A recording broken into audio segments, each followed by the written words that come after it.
ఎదుర్కొంటున్న సమస్యలు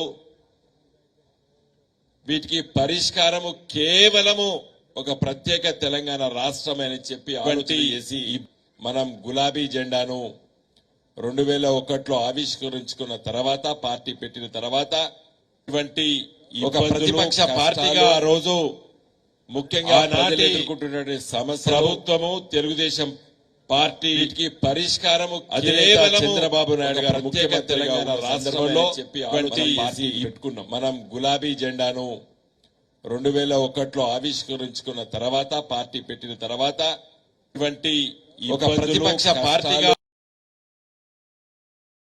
ప్రపంచం చెప్పింది ప్రపంచానికి. ఇది కేవలము రాజకీయ లబ్ధి కోసమే కేసీఆర్ గారు పెట్టిందని చెప్పి అభాండాలు కూడా మన పైన రుద్దడం జరిగింది. వాటన్నిటి ఛేదించుకొని మన పార్టీ ముందుకెళ్ళింది. సుదీర్ఘంగా పోరాటం చేసినాం 14 సంవత్సరాలు. దాంట్లో 2-3 విషయాలు మీ దృష్టికి తీసుకురావాల్సుకున్నాను. 2004లో ఎంపీలుగా గెలిచినాం 5గురం. కేసీఆర్ గారు కరీంనగర్ లో గెలిచిండ్రు, నేను హన్మకొండలో గెలిచినాను. మిగతా మిత్రులు నరేంద్ర గారు, మధుసూదన్ రెడ్డి గారు, రవీందర్ నాయక్ గారు, 5గురం కేవలం 5గురం ఎంపీలను పట్టుకొని కేసీఆర్ గారు ఢిల్లీలో మరి తెలంగాణ రాష్ట్రాన్ని తీసుకొస్తామని చెప్పి అవన్నీ మీకు చరిత్ర తెలుసు. మంత్రివర్గంలో జాయిన్ కావడం, రాష్ట్రపతి ఉపన్యాసంలో చెప్పడం, కామన్ మినిమం ప్రోగ్రాంలో చెప్పడం, కాంగ్రెస్ పార్టీగా ఇస్తుంది అని చెప్పి ఆశ మనకు పెట్టడం. 2006లో కాంగ్రెస్ ఎగ్గొట్టింది తెలంగాణని. ఎందుకంటే కష్టాల గురించి చెప్పుకోవాలి. ఇలా మన కష్టకాలంలో ఉన్నాం, ఎలాంటి కష్టాలు ఎదుర్కొన్నాం, ఎట్లా వాటిని అధిగమించడం చెప్పడానికి మాత్రమే నా ప్రయత్నం. దీంట్లో చాలా మంది 2006లో మీరు ఇక్కడ ఉన్నారు, కానీ నేను కేసీఆర్ గారు ఎమ్మడున్నా. తెలంగాణ రేపు వచ్చేసిందని చెప్పినటువంటి కాంగ్రెస్ పార్టీ మోసం చేసింది. ఆనాడు రాజశేఖర రెడ్డి ముఖ్యమంత్రిగా ఉన్నప్పుడు చాలా బాధపడ్డాం. మీకు తెలియదు, కేసీఆర్ గారు, ప్రొఫెసర్ జయశంకర్ గారు, మేము 4గురం ఎంపీలం, విద్యాసాగర్ రావు గారు రిటైర్డ్ చీఫ్ ఇంజనీర్, మేమందరం కూడా బాధపడేది ఎట్లా మళ్ళా ఉద్యమం అని చెప్పి ఆలోచించి ఆ రోజు కేసీఆర్ గారు రచించినటువంటి ఉద్యమ నేపథ్యం ద్వారా మళ్లీ మన తెలంగాణ ఉద్యమాన్ని ఉధృతం చేసుకున్నాం. 2009లో శాసనసభ ఎన్నికల్లో అంతగా గొప్పగా గెలవలేదు, ఓటమి పాలైనం. తెలుగుదేశం పార్టీతో పొత్తు పెట్టుకొని మళ్ళా దెబ్బతిన్నాం. కానీ ఉద్యమాన్ని తక్కువ సమయంలో పట్టే ఆకాశానికి ఎత్తిండు మన నాయకుడు కేసీఆర్ గారు. గుర్తు చేస్తున్నా, మీకు అన్ని తెలిసిన విషయాలు. ఈరోజు 10 సంవత్సరాలు తెలంగాణ రాష్ట్ర ప్రజలు మనకు అధికారానికి అప్పచెప్పారు. నేనంటున్నాను, రాజకీయాల సామాన్య ప్రజల్ని కాంగ్రెస్ పార్టీ మోసం చేసి అధికారంలోకి వచ్చింది. ఇది పక్తు చెప్పాలి మనం. ఇప్పటిదాకా కేటీఆర్ గారు చాలా విషయాలు చెప్పిండ్రు, నేను మళ్ళీ వాటిని ఇంకొక కోణంలో చెప్పదలుచుకున్నాను మీకు. నేను ఎందుకు ప్రజలు మనకంటే కాంగ్రెస్ పార్టీకి ఓట్లేసిండ్రు అంటే ఆశలు పెట్టిండ్రు.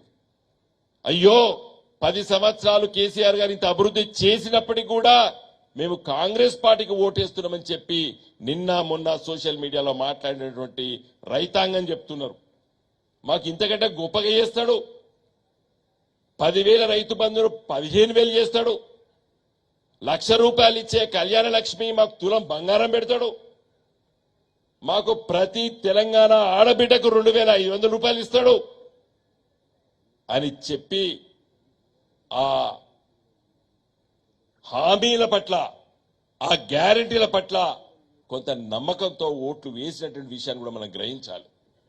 మరి ఇప్పుడు మన బాధ్యత ఆ హామీలు ఇస్తారా ఇవ్వరా అని పోరాటం చేయవలసినటువంటి బాధ్యత ఇవాళ వారియర్స్ గా మన పేరు మీద ఉన్నది. ఎందుకంటే మన ఓట్లు, మనకు పడేటువంటి ఓట్లు దండుకొని పోయినరు, దొంగతనంగా హామీలు ఇచ్చి తీసుకుపోయినరు. ఆ ప్రజలకు మళ్లీ మనం చైతన్యపరిచి మనం వాటిని ఇస్తే ఇప్పించేవాళ్ళలాగా ఉండాలి, ఇవ్వకపోతే వాళ్ళను నిలబెట్టాలి, గ్రామాలకు రాకుండా చేయాల్సినటువంటి అవసరం ఉన్నది. మన గులాబీ జెండా ఇక్కడ ఉన్నటువంటి అన్నాదంలో అక్కా జిల్లాలకు చెప్పదలుచుకున్నా నేను, ఈ సంధి కాలం, ఈ ఇబ్బంది కాలం ఉన్నోళ్ళు ఉంటారో లేనోళ్ళు లేకపోనియండి.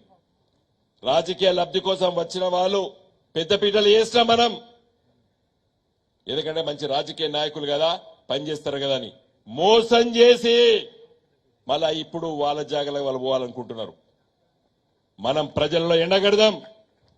నేను అడగదలుచుకున్నాను, ఇప్పుడు మన సుదీర్ఘంగా 23 సంవత్సరాల మన రాజకీయ పార్టీ, మన పార్టీ గులాబీ జెండా పార్టీ ఈరోజు ఉద్యమ పార్టీగా పుట్టాం, తెస్తామన్న తెలంగాణ తెచ్చినాం, ప్రజల దీవెనలు అధికారం ఇచ్చిండ్రు, 10 సంవత్సరాలు పరిపాలించినాం. ఇప్పుడు ఇచ్చినటువంటి పాత్ర కూడా చాలా గొప్ప పాత్ర. ఒక అధికార పార్టీ ఎంత బలంగా ఉంటుందో తెలివైన ప్రతిపక్షం అంతకంటే గట్టిగా ఉంటది. తెలివైన ప్రతిపక్షం అధికార పక్షం కంటే గట్టిగా ఉంటది. నాకు తెలుసు, నేను అదే నేపథ్యంలో పుట్టిన. కమ్యూనిస్ట్ పార్టీ జెండా పట్టుకొని 10 మందిని పట్టుకొని కాంగ్రెస్ పార్టీ ఆ రోజుల్లో అధికారం ఉండే, తెలుగుదేశం అధికారంలో ఉండే, వాళ్ళకంటే ఎక్కువ సమస్యలు పరిష్కారం చేస్తాం మేము.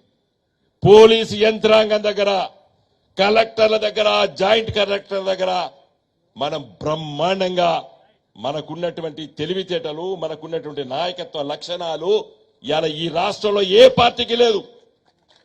మనకున్నటువంటి 33 జిల్లాలో మన పార్టీకి ఉన్నటువంటి నాయకత్వం ఇవాళ ఎవరికి లేదు. నాకు చాలా నమ్మకం ఉన్నది, అతి త్వరలో మన పార్టీ ఆఫీస్ దగ్గరికే ప్రజలు వస్తారని చెప్తున్నా నేను. మన పార్టీ ఆఫీస్ దగ్గరికి మన పార్టీ అధ్యక్షులు, మన కార్యవర్గ సభ్యులే చాలా పనులుంటాయి మనకు. ఎందుకంటే ప్రజలు మన దగ్గరకు వస్తారు. ప్రభుత్వం పరిష్కారం చేయదు. కాంగ్రెస్ పార్టీ నాయకుల పనితీరు నాకు బాగా తెలుసు. 45 ఏళ్ల నుంచి చూసాను నేను, గింత పిలాయని కాచేది. అధికారం వచ్చిందంటే ప్రజలు మరిచిపెట్టడం ఎవడంటే కాంగ్రెస్ పార్టీ. అధికారం వచ్చిందంటే ప్రజలు మర్చిపోయేది ఎవరు? Congress party number 1. మీడియా ప్రపంచం రాసుకోవాలి. కాబట్టి ప్రజలు మన దగ్గరకు వస్తారు. ప్రజల సమస్యలు తీసుకుందాం. అది రేషన్ కార్డ్ సమస్య గాని, లేకపోతే పోలీస్ స్టేషన్లో అరాచకాలు గాని, మన పైన నిర్బంధం చేసినప్పుడు కూడా ఎదిరించి మాట్లాడాలి. నేను చెప్తున్నా ఇక్కడ ఉన్నటువంటి కార్యకర్తలకి, మన శాసనసభ్యులు కేటీ రామారావు గారికి తోడుగా నేను 24 గంటలు మీ అందుబాటులో ఉంటానని చెప్పదలుచుకున్నాను.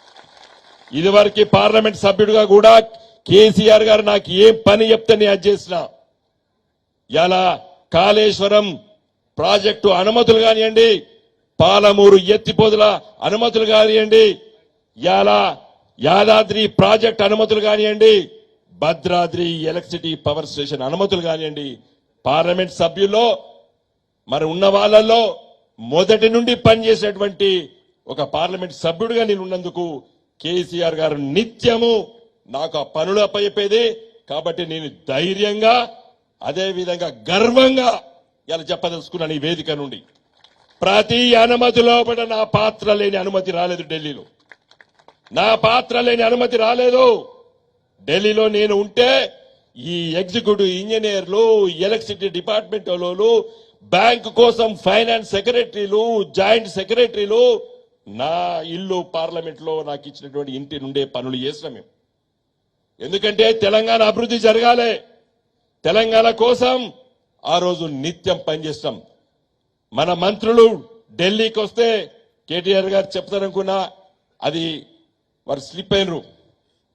పవర్ లూమ్, అదేవిధంగా స్మృతి ఇరానీ గారి దగ్గరికి 10 సార్లు కేటీఆర్ గారు ఏమడి మేము పోయినాం. ఇక్కడికి వచ్చేసి టెక్స్టైల్ పార్క్ కోసం కానివ్వండి, లేకపోతే ఇక్కడికి వచ్చినటువంటి అనుమతుల గురించి కానివ్వండి, వాటికి అన్నిటి కోసం కూడా ఏ మంత్రులు వస్తే ఆ మంత్రులు ఎమ్మడి పెట్టుకొని ఢిల్లీలో తిరిగిన మనం. అంటే ఒక పార్టీ నాయకుడిగా, ఒక పార్టీ కార్యకర్తగా ఒక బాధ్యతాయుతమైనటువంటి పార్లమెంట్ సభ్యుడిగా నా వంతు కర్తవ్యాన్ని నేను 5 సంవత్సరాలు ఆడ చేసిన. కరీంనగర్ పార్లమెంట్ సభ్యుడిగా నేను అడగదలుచుకున్నాను. మోడీ గారు 10 సంవత్సరాలు పార్లమెంట్ సభ్యుడిగా ప్రధానమంత్రిగా ఉన్నారు. నేను మొదటి 5 సంవత్సరాలు ఉన్నా, ఇప్పుడు 5 సంవత్సరాలు బండి సంజయ్ గారు ఉన్నారు.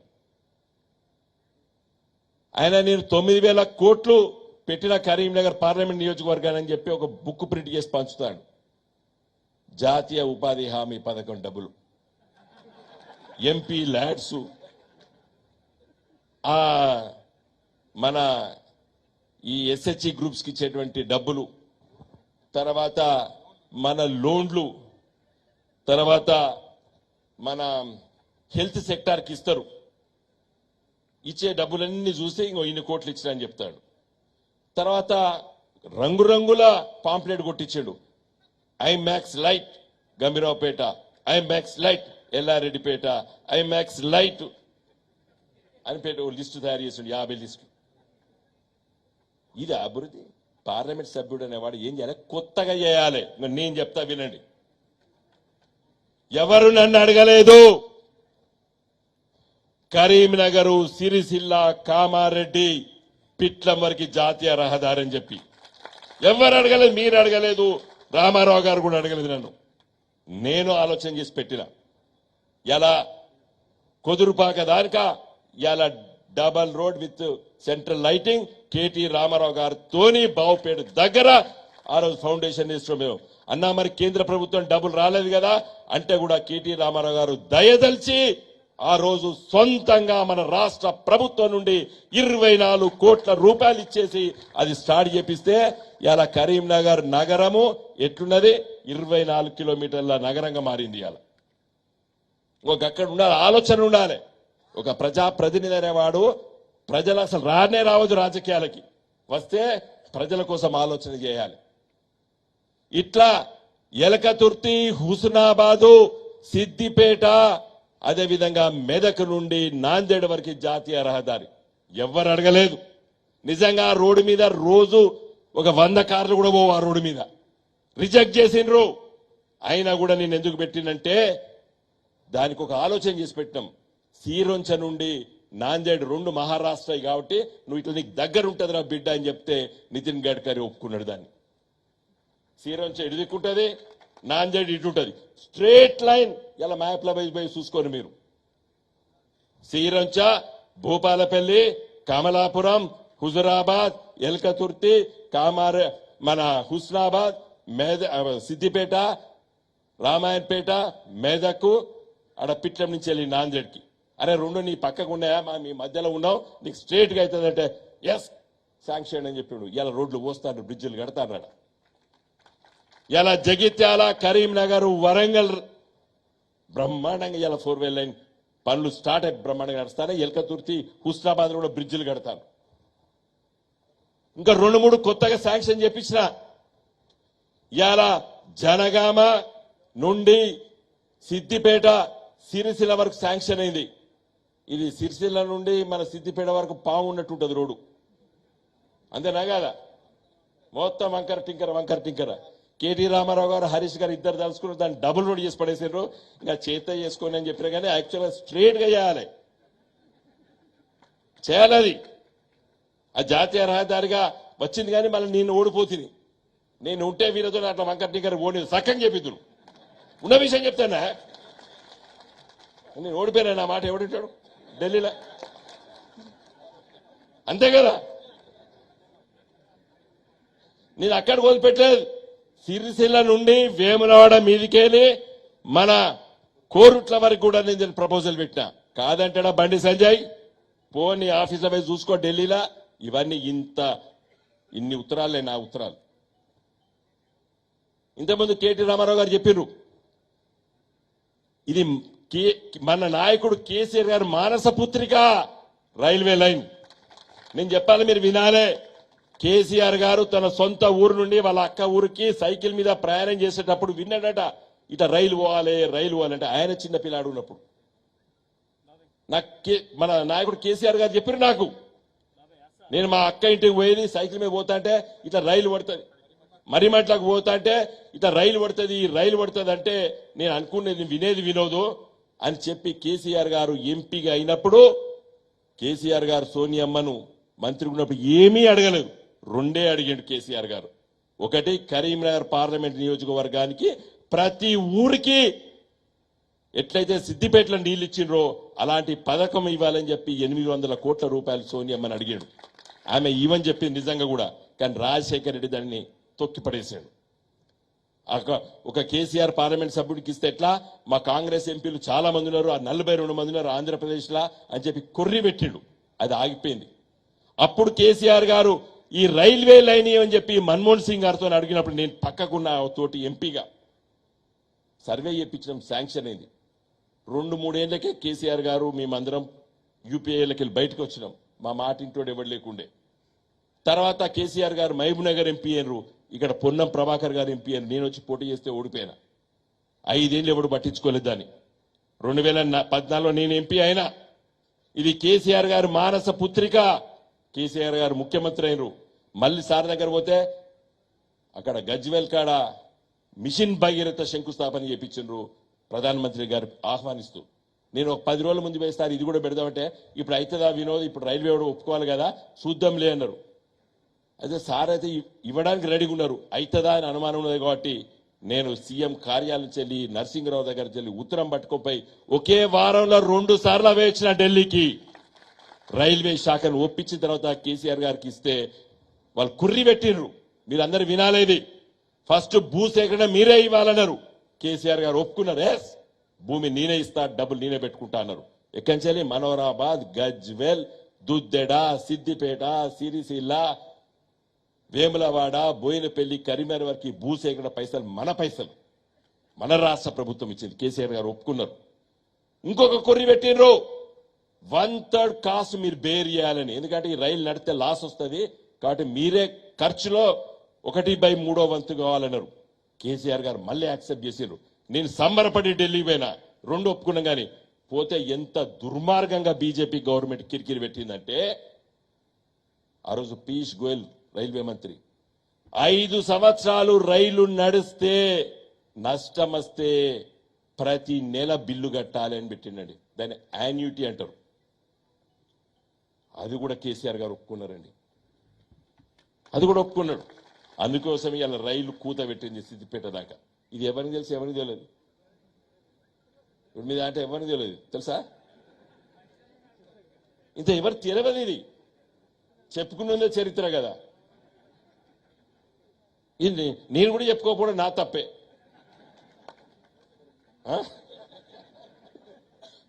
ఆ సార్కు నాకు కేసీఆర్ గారికి నాకే తెలుసు. ఈ లాస్ట్ పాయింట్ రామోహన్ ఎవరికి తెలియదు. వాడికి ఇంత దుర్మార్గంగా అంటే ఈ రైలు ఇవ్వద్దు, ప్రధానమంత్రి శంకుస్థాపన చేయబోతాడని నేను తిరుగుడు అంటే లాస్ట్ వాడు కొర్రి పెట్టిండు. ఈ రైలు 5 సంవత్సరాలు నడిస్తే నష్టం వచ్చినా కూడా మీరే బేర్ చేస్తారా అని పెట్టిండు. కేసీఆర్ దగ్గర ఒక్కపోయాడు. ఒకటే సెకండ్లో సార్ నాకు టైం కూడా ఓకే అంటే మళ్ళీ పోయి నరసింహరావు టైప్ చేసుకొని సంతకం పట్టుకొని మళ్ళీ పోయి ఇస్తే మోడీ గారు శంకుస్థాపన చేశారు. ఇది బండి సంజయ్కి తెలుసా? ఇది ఎవరిని తెలియదు.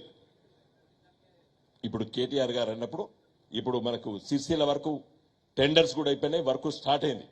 ఇప్పుడు ఇక్కడ ఒక్క దగ్గర ఇంకా మీకు చెప్పాలి, ఇది ఎవరు కూడా చెప్పినట్ట, ఈ మిడ్ మానేర్ మీద రైలు కిలోమీటర్ దాదాపు కొంచెం తక్కువ 2 కిలోమీటర్లు నడుస్తుంది నీళ్ళల్లో. ఇది కేటీఆర్ గారి ఆలోచన అండి. నేను చెప్పాలి, ఇక్కడ వేదిక పైన చెప్పాలి. మేము 30,000 అడుగుల మీద ఆకాశంలో ప్రయాణం చేస్తున్నాం విమానంలో. వినోదన్న దీన్ని రైల్ కమ్ రోడ్ బ్రిడ్జ్ ఆలోచించు అన్నాడు. అది రైల్వేలో అడిగితే 40% ధర ఎక్కువ, 100 కోట్లు అయితే 140 కోట్లు అవుతుంది. అప్పుడు మరి కేసీఆర్ గారు సంతకం పెట్టాలి. అక్కడ అడిగిన మేము ముగ్గురం, సార్ అక్కడ కూర్చున్నాం, మేము ఇద్దరం ఇక్కడ కూర్చున్నాం. అడిగితే ఓకే అన్నారు సార్. కేసీఆర్ లెటర్ పెట్టించినాం. అది ఇలా అక్కడ బ్రిడ్జ్ వస్తుంది అంటే తెలంగాణ పిల్లలు గర్వంగా ఉండాలి అంటే ఒక బ్రహ్మాండమైన కట్టడం ఉండాలని చెప్పి ఆలోచన చేస్తున్నాం. అంత మంచి రైల్వే బ్రిడ్జ్ కూడా రాబోతుంది రేపు. మరి ఈ మూర్ఖులు చేస్తారా చేరా తెలియదు నాకు. అంటే దీనికోసం అడిగిటోడు ఉండాలి. ఎవరు ఉండాలి? వినోద్ ఉండాలి. అంతే కదా, అంతే కదా అండి. ఇప్పుడు ఇది ఎవరు అడిగి సిరిసిల్ల నుంచి వెళ్ళి మన చందుర్తి మీదకి వెళ్ళి కోరుట్ల కలపాలి. ఎందుకన్నా మీరు మళ్ళా మ్యాప్ వేసి చూడు, తెలంగాణ మ్యాప్ కోరుట్లకి వెళ్ళి సూర్యాపేటకు లైన్ గీసినట్టు ఉంటది. ఇది మీకు ఇట్లా ఇట్లా ఆలోచిస్తే గిదేం రోడ్ రా, కోరుట్ల, చందుర్తి, వేములవాడ, సిరిసిల్ల, సిద్దిపేట, దుద్దేడ, జనగామ, సూర్యాపేట చూస్తే ఎవరికి అర్థమైంది ఇప్పుడు ఈ రోడ్డు. కానీ మీరు తెలంగాణ మ్యాప్ పెట్టుకొని చూడండి, గీత గీసినట్టు ఉంటుంది స్ట్రైట్ గా. ఇది ఒక పార్లమెంట్ సభ్యుడు కానీ ఒక శాసనసభ్యుడు కానీ ప్రజల కోసం పనిచేసేటోడు. కాబట్టి మిత్రులారా, నేను చెప్పేది ఒకటే, ఇప్పుడు మనం అధికార పక్షం అయితేనో వీటన్నిటి పట్టుకొని తిరుగుడు ఉంటుంది. ఇప్పుడు అడిగేటోడు కావాలి, లేకపోతే తెలంగాణ 5 సంవత్సరాలు కాదు 50 సంవత్సరాలు నష్టపోతుంది. వచ్చే 5 ఏళ్ళు అనుకోకుండా మీరు 50 ఏళ్ళు నష్టపోతుంది. కాబట్టి ఇంకా చాలా విషయాలు ఉన్నాయి మన తెలంగాణ కోసం కొట్లాడవలసినటువంటి విషయాలు, ఎన్నో విషయాలు. ఇలా కేసీఆర్ గారు వేసినటువంటి పునాది పైనే తెలంగాణ నిర్మించాలి. ఎవడైనా కానీ, కాంగ్రెస్ వాడు కానీ ఎవడైనా కానీ. ఇప్పుడున్నటువంటి రేవంత్ రెడ్డి కాదంటాడా ఏదైనా? 33 జిల్లాలు కుదిస్తాడట. సిరిసిల్లను కుదిరించమని చెప్పు, బొక్కలు ఇరుతాయి. మొన్న నేను అక్కడ ఉన్నా, ములుగు చిన్నది అన్నాడు. ములుగును కలుపు సీతకు ఉంటుంది అని అడిగిన, ములుగును కలుపు వేరే జిల్లాలో సీతకు ఉంటుంది అని అడిగిన. అంత అడవి ప్రాంతం, అందరు నా దోస్తులు వాళ్ళు. నాకు ఉండదు తెలుసు కదా నాకు. వాళ్ళు చెప్పిండ్రు, అబ్బా ఎంత గొప్ప ఆలోచన. కేసీఆర్ గారు ఇక్కడ కలెక్టర్ ఆఫీస్ పట్టుకొచ్చిండు, ఒక మెడికల్ కాలేజ్ పట్టుకొచ్చిండు. ఊహించలేదు. ఇంకా 100 సంవత్సరాలైనా కూడా ఈ కాంగ్రెస్ వాడు బీజేపీ ఆలోచించకపోకు. భూపాలపల్లిలో ఒక మెడికల్ కాలేజ్ వస్తుంది, ములుగులో ఒక మెడికల్ కాలేజ్ వస్తుంది, గా ఆసిఫాబాద్ లో ఒక మెడికల్ కాలేజ్ వస్తుంది, గా సిరిసిల్ల అంటే మంచి సీటే. కానీ ఇంతకంటే మనుషులు ఉండరండి అక్కడ. మీకు తెలియదు, నేను అవంతా తిరిగిన ఏరియా. మీరు ముళ్ళు నిలబడితే గంటకో కారు పోతుంది. ఆ ప్రాంతాల్లో ఒక మెడికల్ కాలేజు, ఒక కలెక్టరు, ఒక డిఎస్పీ ఎవడు ఆలోచిస్తాడండి? ప్రజల పట్ల ప్రేమ ఉన్నాడు ఆలోచిస్తాడు, గిరిజనుల పట్ల ప్రేమ ఉన్నాడు ఆలోచిస్తాడు, పేద ప్రజల పట్ల ప్రేమ ఉన్నాడు ఆలోచిస్తాడు. అది మన నాయకుడు కేసీఆర్ గారు. అంత గర్వంగా ఉండాలి మనం. ఉత్తా బైజార్గా ఉండదు మనం, ఓడిపోయిన బేజార్ ఉండదు, చాలా గర్వంగా ఉండాలి. ఎందుకంటే నేను ఇంతకుముందు చెప్పినా, తెలివి కల్లా ప్రతిపక్ష పార్టీకి ఎక్కువ పనులు అవుతాయి. తెలివి కల్లా ప్రతిపక్ష పార్టీకి ఎక్కువ పనులు అవుతాయి. ఎందుకంటే అడుగుతాం, చేపించుకుంటాం. అడగకపోతే ధర్నాలు చేపిస్తాం, రాస్తారోకం చేపిస్తాం, కాకపోతే దాడులు కూడా చేస్తాం. భయపడ్డాం. ఎందుకు? తప్పు జరిగితే ఎందుకు ఆగుతాం? తప్పు చేస్తే ఎందుకు ఆగుతాం? కాబట్టి దయచేసి మిత్రులారా, ఇక్కడ ఉన్నటువంటి కార్యకర్తల అందరం కూడా, నా దృష్టిలో సరే ప్రజల దృష్టిలో నిర్ణయం తీసుకున్నారు, దాన్ని మనం అంగీకరిస్తాం. కానీ ప్రజలు కూడా మనకు ఒక విధంగా ఒక మంచి 39 శాసనసభలు కూడా ఇచ్చారు మనకు. ఘోరంగా ఓటమి పాలు కాలేదు, మనం తిరస్కరించలేదు. ప్రజలు ఓడిపోయిన వాటిలను కూడా మన కేటీ రామారావు గారు చూపించారు. 5,000 లోపట్ల 5 ఉన్నారు. 5,000 లోపట్ల 8, 7,000 లోపట్ల 14 మంది శాసనసభ్యులు మనం ఓడిపోయినా. మనం అవి గెలిస్తే అయిపో కదా. మనం కొంత నిర్లిప్తతో, నిర్లక్ష్యంతో కూడా మనం ఓటమి పాలైనాం. కాబట్టి దయచేసి మిత్రులారా, నేను ముగిస్తున్నాను. మనమందరం కూడా ఈ ఎన్నికల లోపట కష్టపడదాం. ప్రతి కార్యకర్త పార్లమెంట్ ఎన్నికలు, తదనంతరం వచ్చేటువంటి ఎన్నికల్లో కూడా కష్టపడదాం. నేను మరి ఒక అభ్యర్థిగా ఓటర్ను మిమ్మల్ని కోరేది ఏంటంటే, నేను మీ సేవకుడుగా ఉంటాను. ప్రతి నిత్యం మీకు అందుబాటులో ఉంటాను. ప్రతి సమస్య పరిష్కారం కోసం మీ తోడుగా ఉండి పరిష్కరించుకుందామని తెలియజేస్తూ, నేను మళ్ళొకసారి మనందరం కూడా కష్టపడి ఈ పార్లమెంట్ ఎన్నికలు తర్వాత తదనంతరం వచ్చేటువంటి అన్ని ఎన్నికల్లో గొప్ప విజయాన్ని సాధించి మన కేసీఆర్ గారి నాయకత్వాన మన పార్టీని ముందుకు తీసుకెళ్లి ప్రజల సమస్యలను పరిష్కరించుకుంటామని తెలియజేస్తున్నాను. మరి మన తోట ఆగయ్య గారు చెప్తున్నారు, పార్టీ ఇన్సూరెన్స్ చెక్కులు కూడా ఇప్పుడు ఇస్తారట. మన మిత్రులు కూడా ఎవరైనా మరి ఇన్సూరెన్స్ క్లెయిమ్స్ తీసుకునే మిత్రులు కూడా వచ్చి తీసుకోండి నేను కోరుతున్నాను. జై తెలంగాణ. జై తెలంగాణ. బీఆర్ఎస్ పార్టీలో